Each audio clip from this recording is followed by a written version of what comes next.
Hey guys, welcome to the Ticket Webcast. I'm Dave Paulson. Joining me this week is Jen Todd, and we are looking at, we're on the verge of what I will call beer season in Nashville, Yes. especially in September and October.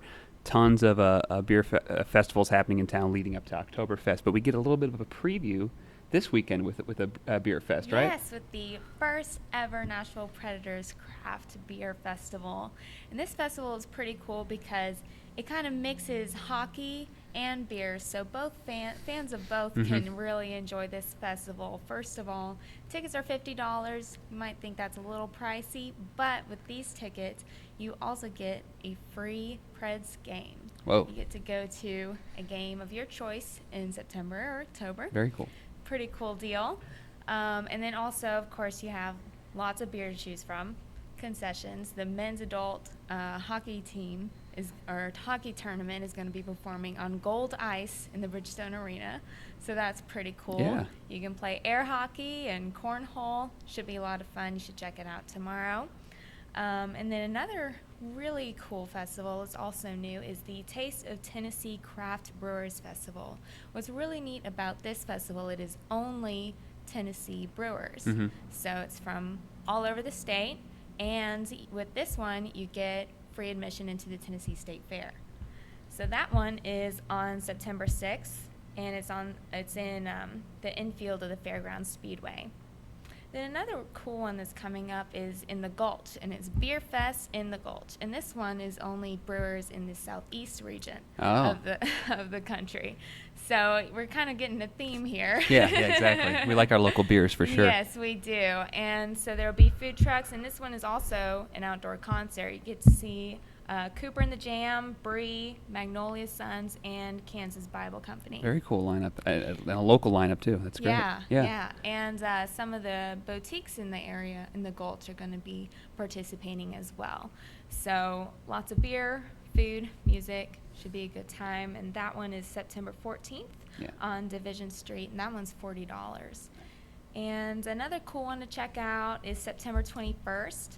And that is BeerFeast at Flying Saucer. Now, this one is the 4th annual one, so people might recognize this one a little bit more.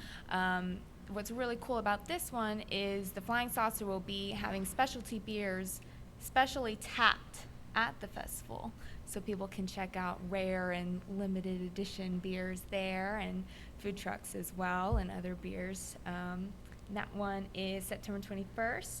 And that one's also $40. And another cool thing to check out on all of these festivals is, well, a majority of them at least have a VIP option, which gives you access to limited release beers, and some of them have special food that you can pair with the beer, and a bunch of other cool events. And most of these festivals are also 21 and older, so leave the kids at home. Yeah, good idea. I admire how all of these festivals find a way to stand out and have their own little thing going. Even though in my experience, you give people all the beer they can drink in an outdoor area, they tend to show up.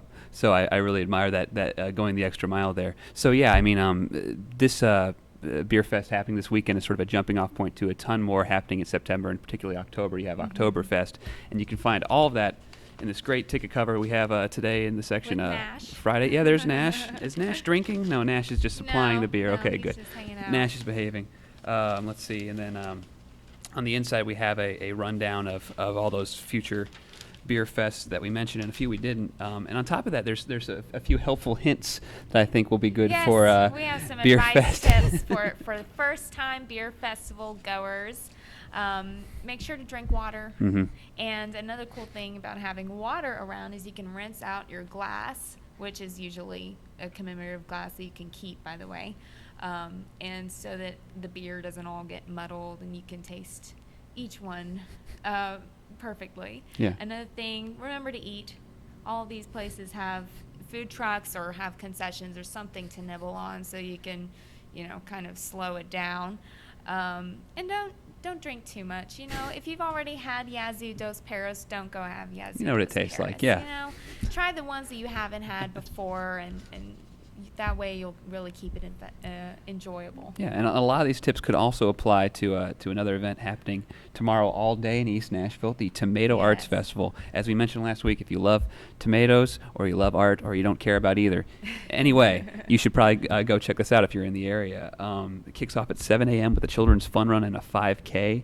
I've witnessed this in person a couple years ago. I managed to get up that early. Didn't participate, but quite a few people do get into that and dress up in all sorts of stuff. A few Oh, people yeah, dressed lots up of like costumes. tomatoes. So any activity that you could possibly base around tomatoes and art and the color red and drinking all happen at 5 Points. So that's from 7 a.m. and then wraps up at 10 p.m. So that's quite a marathon.